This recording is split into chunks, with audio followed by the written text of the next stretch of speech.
어머님은 빼고 대답해 주세요. 잘 지내십시오. 너 대답을 안 해요. 네. 김경수 집사님 대답 안 하신 것 같은데. 잘 못 지냈어요. 아, 감기 걸리신 것 같아요. 아니, 아, 저는 지금 이게 나가는 것 같은데, 아, 몸이 제대로 시간이 안 나요. 밖에도 막 크게 서 있으니까. 사람들이 신호도 보는 거 잘 어렵지 않아. 계속 서 있어야 돼. 발로 그냥 쓰고, 그냥. 아우, 힘들어. 8시간 서 있는 게. 허리 안 아프다고 생각하시는 분들은 그 하루만 서 있으면 허리 아프고. 어우, 싫어. 그래도 일이 있으니까 감사하게 가고 있습니다. 못 나가는 사람도 있어. 여러분들, 혹시 아픈 말을 하게 되면 내 자신도 아프게 됩니다. 무슨 말인지 아시죠? 다른 사람에게 아픔을 주면서 내가 안 아프기를 바라지 않으면 안 됩니다. 우리가 되도록 말을 하지 마시고 힘과 용기를 줄 수 있는 그런 말을 하셨으면 좋겠습니다. 우리들이 믿는 오늘은 모두를 사랑하시잖아요. 모두도 다른 사람에게 아픔을 주시고 기도와 용기와 힘과 모든 것을 줄 수 있는 그런 분들이 되셨으면 좋겠습니다. 기도하고 하나님께 영광을 하나님께 드리겠습니다. 사랑이 많으신 하나님 아버지, 오늘 이 시간도 한 달 동안 세상에 지켜주시고 이렇게 밝은 모습으로 하나님께 찬양의 기도 올려드리기 위해 발걸음을 인도하시며 너무나 감사드립니다. 이 추운 날씨 저희 사랑 제2의 손님을 건강 지켜주시고 지치지 않게 하여 주시기를 간절히 기도합니다. 아버지 하나님, 얼마 안 남은 2024년도 잘 마무리할 수 있도록 주님께서 은혜 베풀어 주시고 힘들 때마다 항상 저희들이 믿음으로 이겨낼 수 있는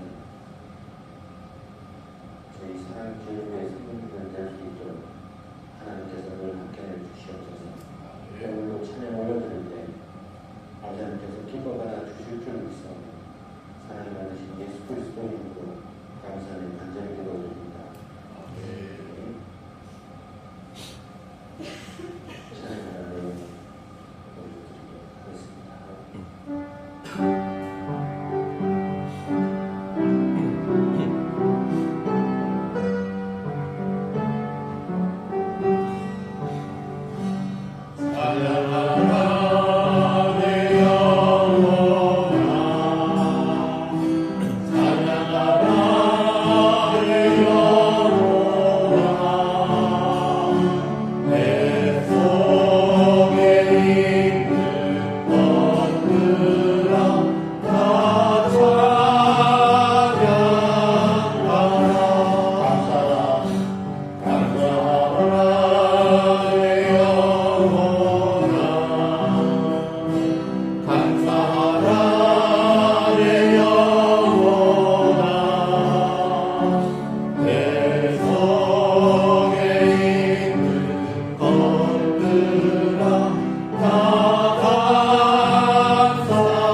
빛나고 높은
억지로가 없는 참평화의 세상을 열어가게 하옵소서.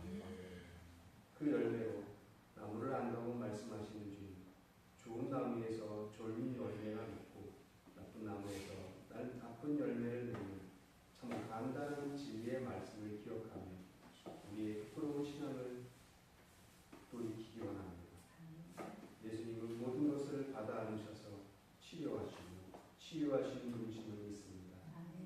게으르고 성급하고 인색한 우리를 불쌍히 여겨주시고 늘 기도하셨던 주님을 따라 영적인 습관을 만들 수 있게 도와주옵소서. 주님께 나아가고 주님의 말씀에 귀를 기울이는 기도의 습관, 기도를 통해 주님과 소통하는 습관, 입술을 열어 주님을 높이는 찬양의 습관을 지속해가며 약동하는 기쁨의 열매를 맺을 수 있기를 기도합니다. 생명과 평화의 완신 주님, 서로를 북돋고 아껴주며 함께 살아가는 교회를 이루게 해주셔서 감사합니다. 교회 공동체 안에서 각 지체들이 변화되고 관계가 회복되어 이전에 누릴 수 없던 것들을 누리는 놀라운 기적을 경험하고 있습니다. 아름다운 열매를 맺어가는 서로를 더욱 존귀한 존재로 바라보므로 회복과 풍성함이 기적이 이뤄가게 하시고 그 속에 하나님 나라를 깊이 이루어가게 하옵소서. 사랑과 존중과 믿음의 열매를 정성스레 가꾸셔서 아낌없이 나누어주시는 목사님에게 기도합니다.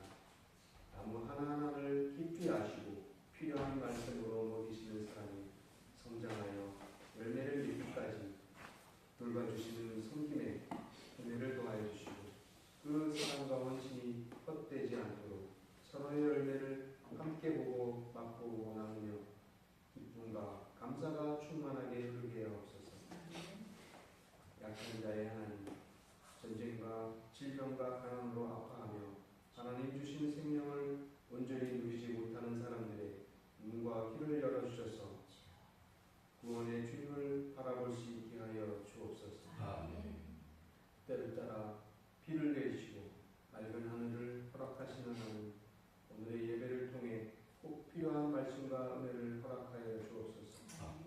깊어지는 이 가을에 우리의 신앙 또한 아름답게 물들어가기를 소망하며 이 모든 것 우리 주 예수 그리스도로 기도드립니다.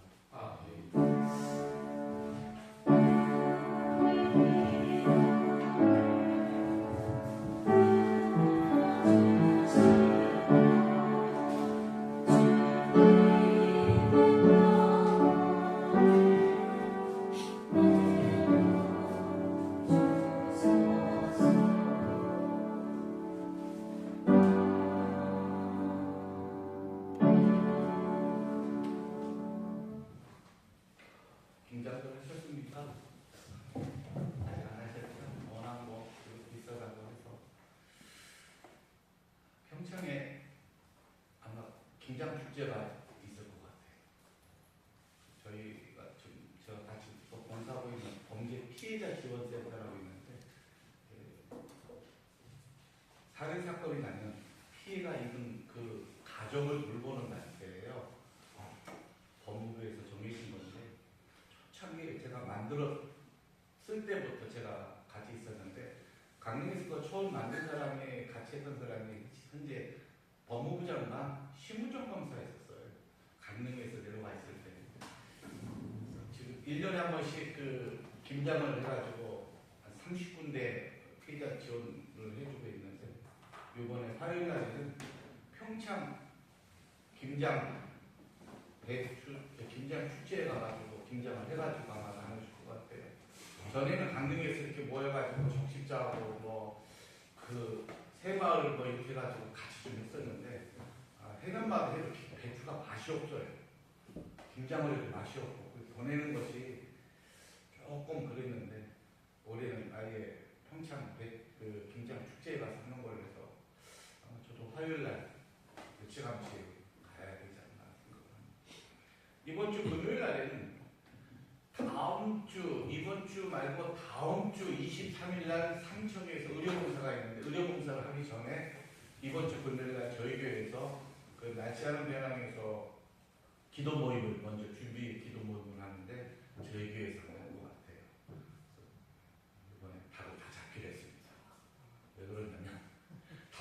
닭을 잡는 사람이 생겼어요.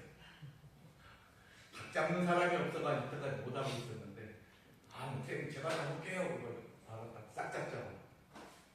닭 잡는 좀 수리도 좀 해야 되고, 다 잡자고. 한겨울에 무릎까지 눈이 와도 한번 내려가서 닭 바꾸는 것도 힘들고, 이번에 그냥 싹 잡아서 좀 쉬었다가 내년 봄에 병아리 좀 사놓자. 사실 닭이 알 꺼내 먹는 건 팩이라는 게 제일 좋습니다. 20마리 사놓으면 한두 마리는 죽고 나머지 털들이 다시 다 뽑혀서 새로운 털이 나고 거의 매일 알을 낳아요. 사실 20마리면 한 15, 6개까지 나요. 그래서 그게 낫지 않을까 여러 가지 생각 중이고, 그래서 이번 주에는 열무김치 필요한 분들은 저쪽에 큰 무 심어놓은 것이 많이 커가지고 안 될 것 같아요. 필요하시면 열무를 뜯어가시길 바랍니다. 손집사님 필요하시면. 그리고 그 파도 좀 오늘 가져가셔도 괜찮아. 왜냐하면 고추 다 이제 철거해놓고 이제 대파만 남아 있어요. 대파도 그거 뭐 얼마나 먹겠어요. 김장에도 그렇게 많이 안 먹거든요. 그래서 이번에는 밑둥을 잘라가면, 왜냐면 봄에도 계속해서 거기서 나오니까 밑둥을 잘라가서 파자. 그럼 내년 봄까지 놔두면 내년 봄에도 다 같이 일어날 거예요. 오늘 성경 말씀은 누가복음 17장 말씀입니다. 11절서부터 19절까지 있는 말씀, 10명의 나병 환자를 깨끗하게 해주신 예수님의 모습을 가지고 함께 은혜 시간을 드리겠습니다. 누가복음 17장 11절부터 19절까지 있는 말씀입니다. 찾으셔서 한 목소리로 다 같이 읽겠습니다. 찾으셨으면 읽겠습니다. 예수께서 예루살렘으로 갔을 때에 사마리아와 갈릴리 사이로 지나가시다가 한 마을에 들어가시니 나병 환자 10명이 예수를 만나 멀리 서서 소리 높여 이르되 예수 선생님이여 우리를 불쌍히 여기소서. 보시고 이르시되 가서 제사장들에게 너희 몸을 보이라 하셨더니 그들이 가다가 깨끗함을 받은지라. 그 중에 한 사람이 자기가 나은 것을 보고 큰 소리로 하나님께 영광을 돌리더라. 예수의 발 아래 엎드려 감사하니 그는 사마리아 사람이라. 예수께서 대답하여 이르시되 10사람이 다 깨끗함을 받지 아니하였느냐? 그 9은 어디 있느냐? 이 이방인 외에는 하나님께 영광을 돌리러 돌아온 자가 없느냐 하시고 그에게 이르시되 일어나 가라. 네 믿음이 너를 구원하였느니라 하시더라. 아멘.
오래전에 있었던 매너라는 영화를 보면 거기에 문준병 환자들이 어떻게 지내는지를 자세히 나타나 있습니다. 문준병 환자들은 살고 있는 사람들과 격리가 돼서 불 속에 들어가서 그들만의 삶을 영위하고 살아갑니다. 우리나라에도 여러 군데가 있습니다. 그것이 대표적으로 소록도가 그렇고, 그 다음에 이제 여수 비행기장 뒤에 가면은 손영은 목사님이 있었던 그 외양원 부근도 다 문준병 환자들이 닭을 키우고 돼지를 키우고, 또 그 기독교 장로교의 목사님이었던 친구 아버님도 진주에서 목회를 할 때 가보니까 거기도 나병 환자들이 낳고 거기서 목회를 하시는데 그런 분들이 눈이 이렇게 뭉그러지고 손가락이 없고 이런 분들을 제가 다 보고 왔습니다. 이들의 삶은 굉장히 촉박합니다. 왜냐하면 가장 중요한 먹고 사는 길이 가장 중요했기 때문에 그렇습니다. 어떻게 먹고 살아야 될 것입니다. 그래서 배너 영화를 보면 사람들이 먹을 것을 갖다 주면 그걸 가지고 불에 들어가서 먹는 것이 그들의 삶이었습니다. 그래서 그들은 나병이 깨끗하게 나았으면 마을에 있는 제사장 앞에 가서 내가 깨끗함을 나았습니다 하고 보고를 하고, 나은 것을 제사장이 인정을 해주면 마을에서 같이 살 수가 있습니다. 이들의 꿈은 뭐냐면 빨리 나병이 나서 이 문준병이 나서 마을에 들어가서 일반 사람들하고 같이 살아가는 것이 꿈입니다. 오늘 성경 말씀을 보니까 예수님께서 사마리아와 갈릴리 사이로 지나갈 때에 이 나병, 문준병 환자 10명이 소리치면서 이야기를 했습니다. 뭐라고 이야기했느냐면, 예수 선생님이여 우리를 불쌍히 여기소서. 예수 선생님이요. 예수 선생님이라고 한다고 하면 선생님이 그냥 우리 초등학교, 고등학교 선생님을 얘기하는 것이 아니고 랍비라는 호칭을 분명히 썼을 겁니다. 그 이야기는 이 사회를 이끌어 나가는 지도층에서 상류층을 이야기하는 겁니다. 그리고 많은 지식을 알고 있고, 그러니까 이 10명의 문둥병자는 소문에 듣기를 예수를 만나면 분명히 치료를 받을 것이다 라고 생각을 했을 겁니다. 그래서 예수님이 지나가는 모습을 보고 예수 선생님이여 우리를 불쌍히 여기소서라고 이렇게 이야기한 겁니다. 예수님이 뭐라고 말씀하셨냐면, 가서 제사장들에게 너희 몸을 보이라, 우리를 불쌍히 여기소서 했더니, 예수님은 가서 너희 몸을 보이라 했을 때 저 선생님이 무슨 능력이 있는지 모르지만 가서 보이라고 했으니 일단 예수님의 말씀을 듣고 달려가보자. 마을에 들어가서 제사장을 만나서 예수 선생님이라는 사람이 당신한테 우리 몸을 보이라고 했습니다 라고 이야기하려고 막 달려가는 도중에 10명이 깨끗함을 나은 것을 확인했다는 겁니다.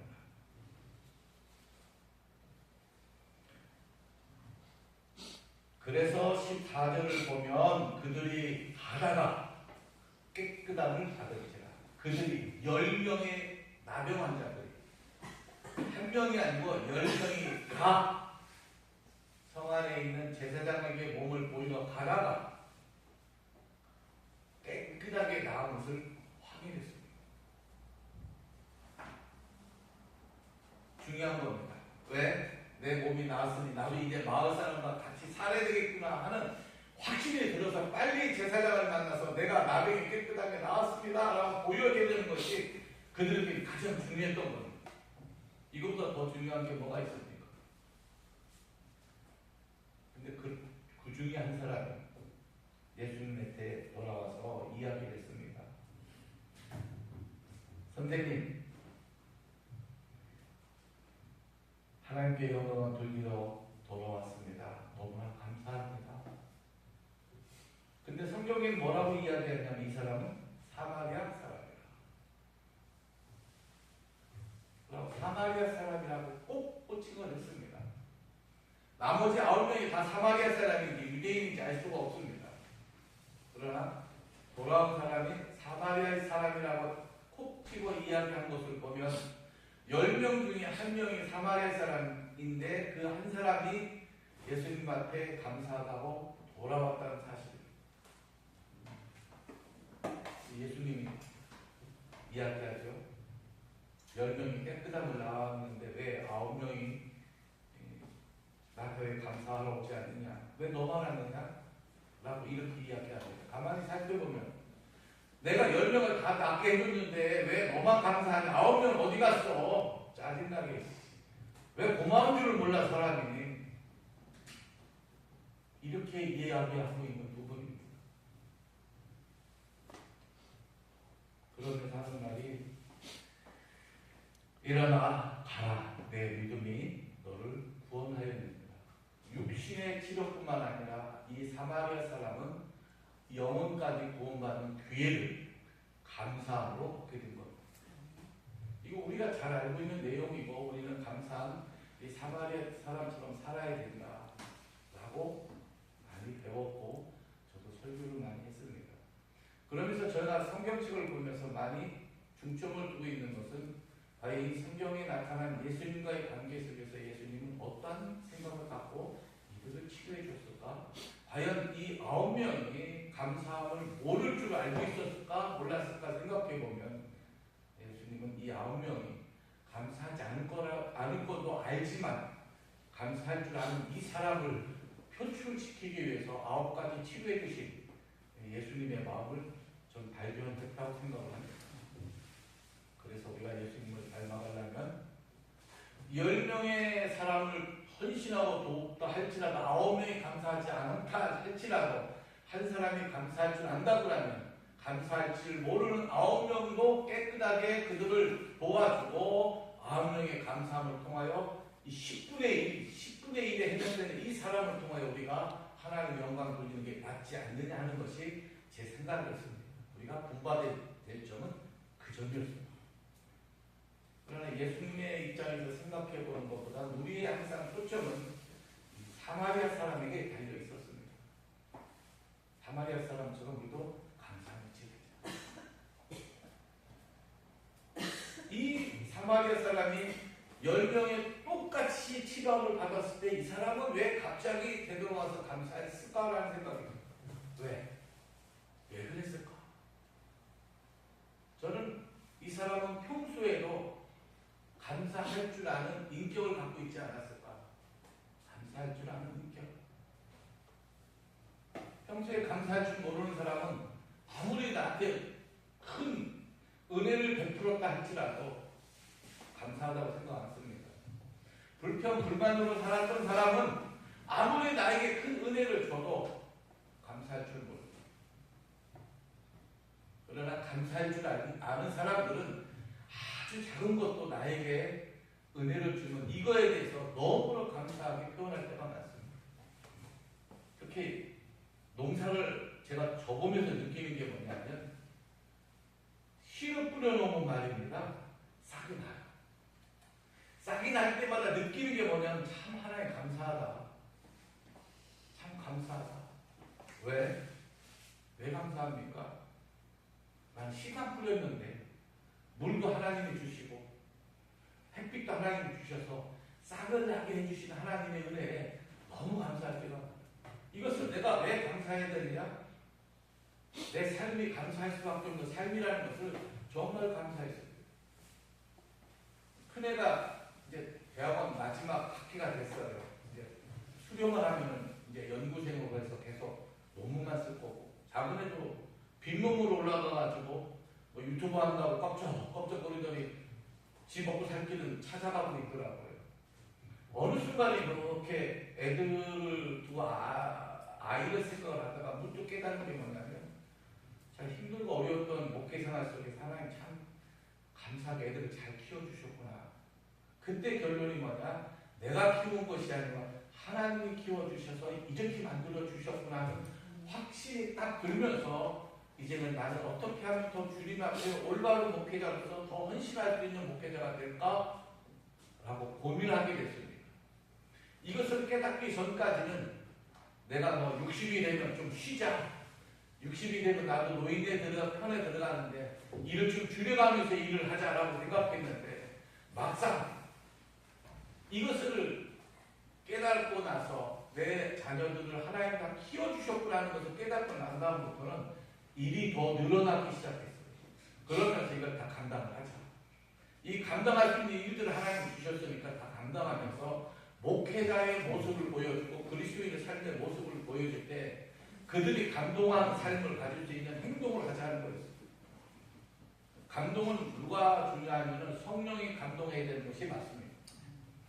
성령이 감동을 해야 감동이 오는데 성령이 감동할 수 있는 이 여건을 누가 만드느냐 하는 것은 우리들 몫이라고요. 우리들 몫. 여러분들이 집안에서 있으면서 부모와 자식 간에 화목할 수 있는 것은 부모가 먼저 해야 화목해지는 거예요.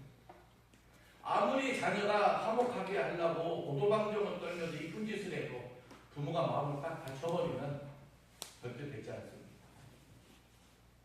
그러나 자식이 아무리 삐졌고 자녀가 아무리 화가 나고 자녀가 아무리 못된 짓을 해도 부모 마음에 무한한 사랑만 열려있으면 언제든지 연화가 귀화하는 것처럼 이 자녀들은 회복되는 역사가 있다는 겁니다.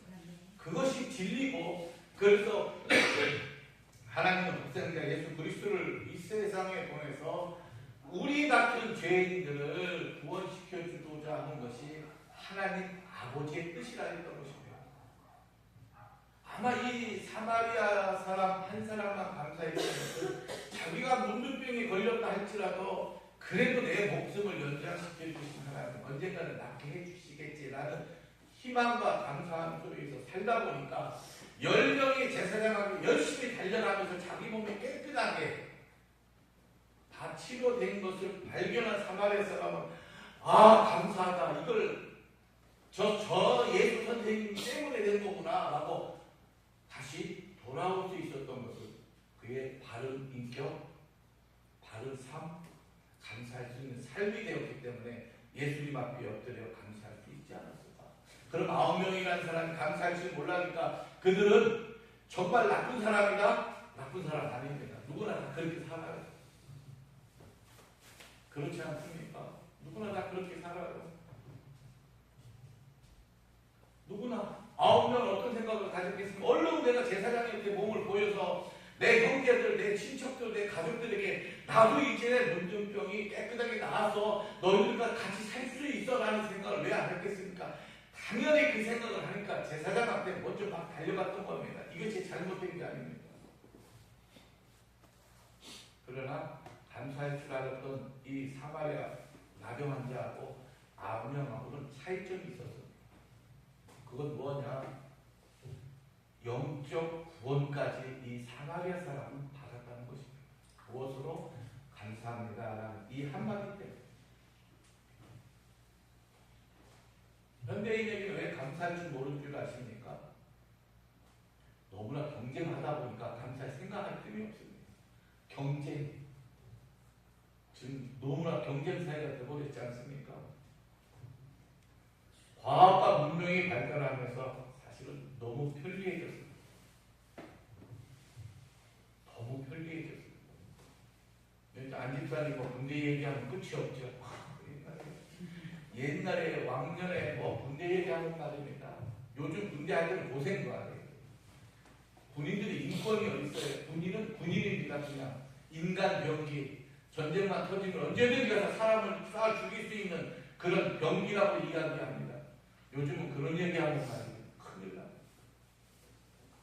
세상이 변해가지고 아무리 옛날에 힘들고 어렵다 할지라도 그 당시에도 감사할 줄 아는 사람이 많았고 문명이 발달하고 사회가 많이 좋아졌다 할지라도 이 시대에도 역시 감사할 줄 아는 사람도 많이 있다는 거예요. 우리가 감사할 줄 모르는 이유가 또 뭔지 아세요? 비교입니다. 비교하니까 내가 부족하니까 뭔가 더 열심히 하는데 뭔가 더 열심히 해야 되는데 세상의 문명과 사회가 좋아지다 보니까 열심히 안 해도 대충 먹고 사니까. 저희 군대 동기들이 5년 전에 원사 준위로 다 전역을 했는데 어저께 춘천 결혼식에 갔는데 김포에서 원사로 제대한 전기병 출신이 하나 있었어요. 원사로 제대해가지고. 근데 친구 아들이 9월 5일날 제대를 해서 거기 왔어요. 아버지 대신. 근데 제대를 그 친구가 원사로 끝난 다음에 다시 군이 입대를 군무원으로 입대를 했어요. 또 5년 단위로 계속적으로 군에서 생활하고 연금 350만 원씩 받으면서도 월급을 받는 그런 조직에 들어가야 됩니다.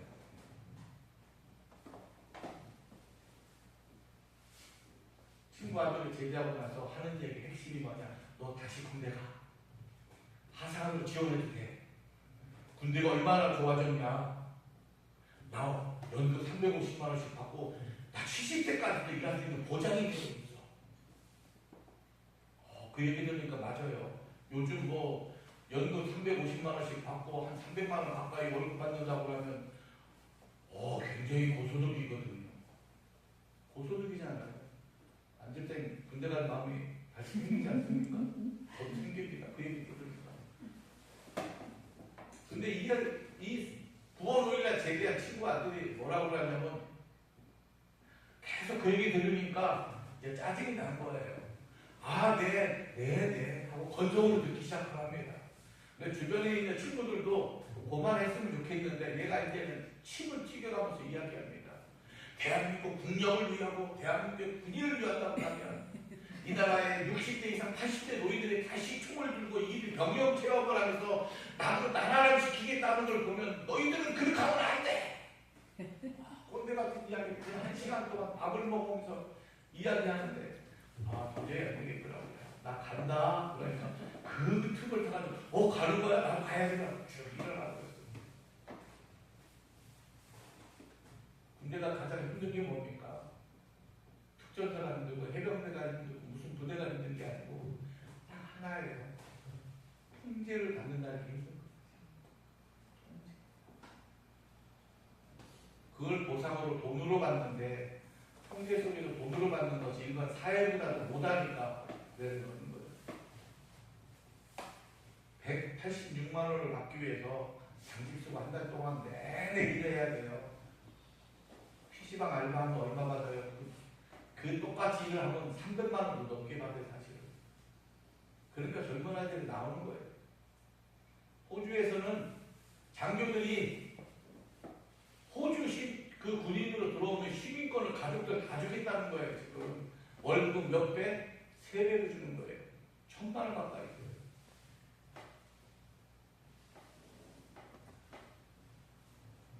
세상이 아무리 변해도 감사할 줄 아는 사람은 성공하게 되어 있습니다. 왜? 모든 것이 감사함으로 통하여 그 인격이 세워지기 때문에 그렇습니다. 성경 말씀을 통하여 보면은 사도 바울은 뭐라고 얘기했냐면은 나는 나 된 것은 하나님의 은혜라고 했습니다. 나 된 것은 하나님의 은혜다.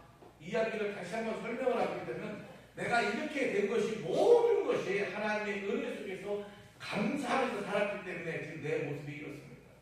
그가 사울이란 청년으로 있을 때 모든 걸 다 갖고 있었던 권력과 재력을 갖고 있었던 사람이지만 예수를 믿고 예수님의 말씀을 증거하는 사도 바울이 싹 이름을 개명하고 나서부터는 시민권도 내려놓고 권력도 내려놓고 재산이라는 것도 다 내려놓고 예수 믿으세요 라는 이 말 한마디를 가지고 전 유럽을 돌아다니면서 그지요, 옥에 갇혀요, 매 맞고 이런 생활을 살았던 바울이 이것도 내 조카들아 참 감사하다라고 고백했던 바울의 이 감사함이 로마 황제에 가서 예수 믿으세요 라고 강비하며 외칠 수 있었던 능력이 생겼다는 것이죠.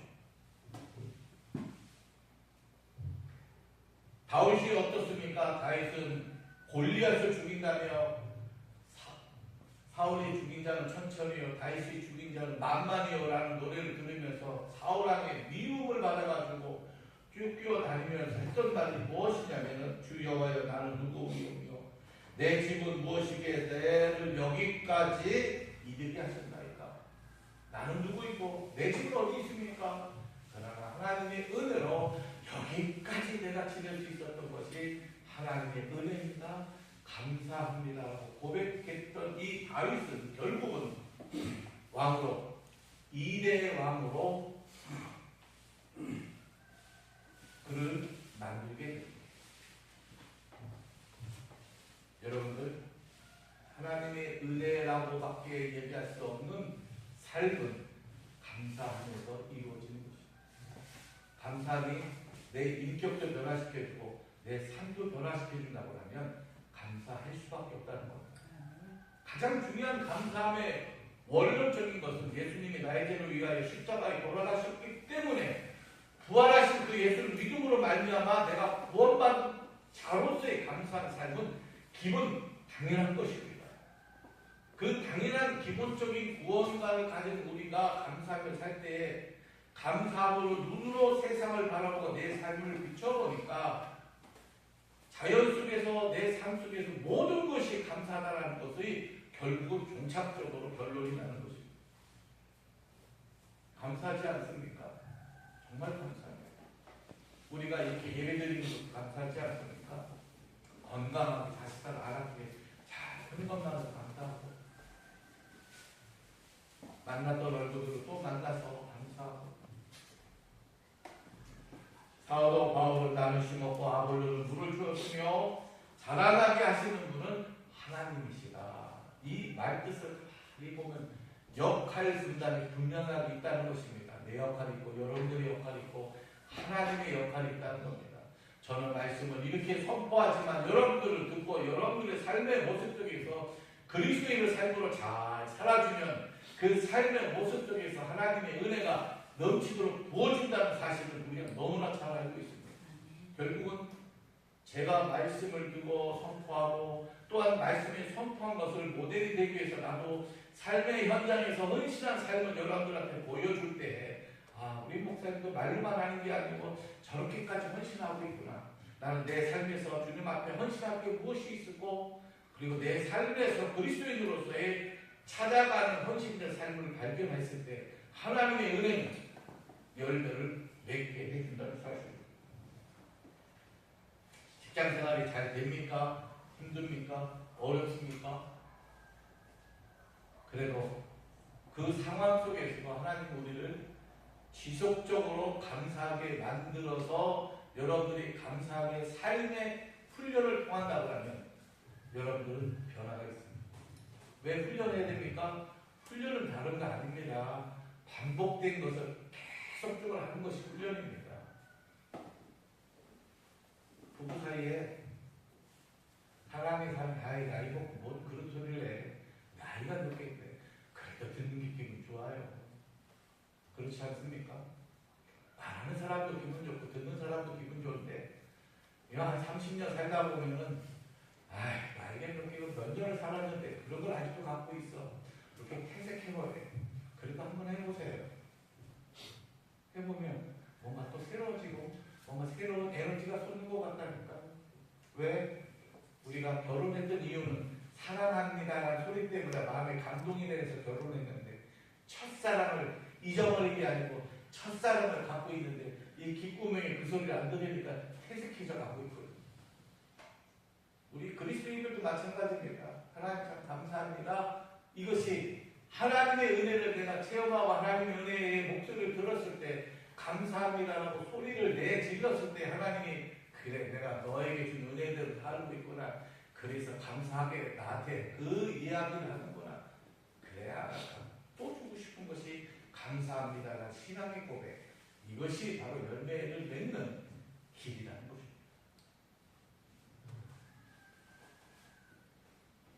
일어나라 내 믿음이 너를 구원하였네. 감사를 통해서 나름한 자 육체적인 건강뿐만 아니라 영적 구원을 받은 것을 보면 우리도 그러한 삶을 좀 살고 있음을 한번 찾아봤으면 좋겠습니다. 그렇게 살자 이게 아니고 우리도 지금까지 그렇게 살고 있었던 것을 한번 어떻게 감사하고 있었고 어떻게 하나님 은혜를 입었는지를 이렇게 찾아가는 것이 저는 더 중요하다고 생각합니다. 하는지 안 하는지도 모르고 언제까지 하려고만 합니까? 참 감사합니다.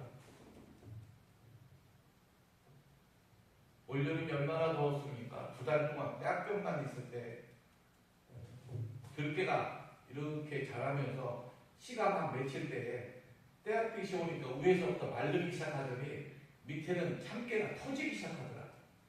이게 밑에서 하나씩 터지면 베야 되는데 익기도 전에 이것이 말라 미끄러지니까 밑에서 꼬투리가 털어져가지고 떨어지더라고요. 아, 안 되겠다. 급하게 베야 되겠다 해서 배 시기가 안 돼. 배가 배서 놔뒀더니 그것도 참깨라고 새카맣게 열면 맺히기 전에 새카만 것도 있지만 연근은 하얀색 그 참깨도 있더라고요. 싹 털어서 보니까 한 개 반이 나오더라고요. 그래. 올여름에 들깨 넣었을 때 들깨를 심어놓고 죽은 거 위에다 또 심고 3번을 심었는데 그것도 털어보니까 한 말 반이 조금밖에 나오더라. 하나님이 우리에게 시련을 주듯이 떼약볕을 줬다 할지라도 그래도 그걸 감사함으로 배수도 심고 열매를 거두어 드린 사람에게는 뭔가 손에 쥐어지는 은혜가 생긴다는 것입니다. 제가 이번에 그걸 깨달았습니다. 아무리 뜨거운 날에도 내가 주를 위해서 뭔가 노력하고 헌신한다고 하면 그거에 대한 열매를 거둬들이는 기쁨이 있다는 겁니다. 기쁨. 이 기쁨은 감사하면서 인격이 바르게 노력하는 자만이 가능하다는 것. 여러분들 삶 속에서 다시 한번 부탁합니다. 감사하시고 감사하면서 은혜를 입은 것을 찾아서 발견할 때 기쁨을 또한 감사하는 그런 삶 속에서 은혜 만드는 은혜가 넘치는 그리스도인 되시기를 주님의 이름으로 축원합니다. 아버지 하나님 감사합니다. 예수님이 해주셨습니다. 하나님이 해주셨습니다. 하나님이 도와주셨습니다. 이 고백의 감사의 삶이 우리 삶 속에서도 있었던 것입니다. 있었었는데 발견하지 못하고 우리가 감사만 하자라는 노력만 하자라는 것에 우리 너무나 많은 무게중심이 있었습니다.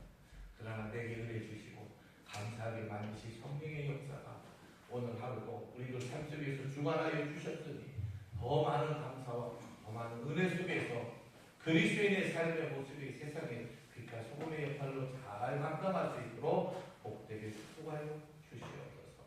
예수님의 이름으로 기도합니다. 아멘. 사모님 수요일날 성경도 안녕한 집사님, 정목자 원사님 그 자리도 있고 김경호 집사 누명을 드리셨습니다. 하나님 주님한테 감사함과 성경을 드리면서 우리가 하고자 하는 이 복음의 열매 맺기 이 삶의 실천 속에서 더욱더 귀하게 쓰이게 해주시고 또한 부족한 것 있으니까 물질적인 힘들어 고통당하지 않게 선언으로 갚아주신다고 말씀하셨으니 영적인 축복의 은혜가 물질로도 연결되어 삶의 현장이 더 감사할 수 있도록 채워 주시옵소서. 교회 안에서나 교회 밖에서나 예수님의 이름으로 헌신하고 정말 귀한 시간을 주시고 시간을 쪼개서 주님 앞에 헌신했습니다. 시간을 쪼개면서 육신이 피곤한 줄 모르고 주님을 기뻐하게 그 삶의 현장을 영육 안에 강건하게 복되게 축복하여 주셔서 항상 마음의 문을 열고 하늘을 향하여 부끄러움이 없는 그리스도인의 삶이 시간과 육신으로 소금과 빛으로 드러나게 축복하여 주시옵소서.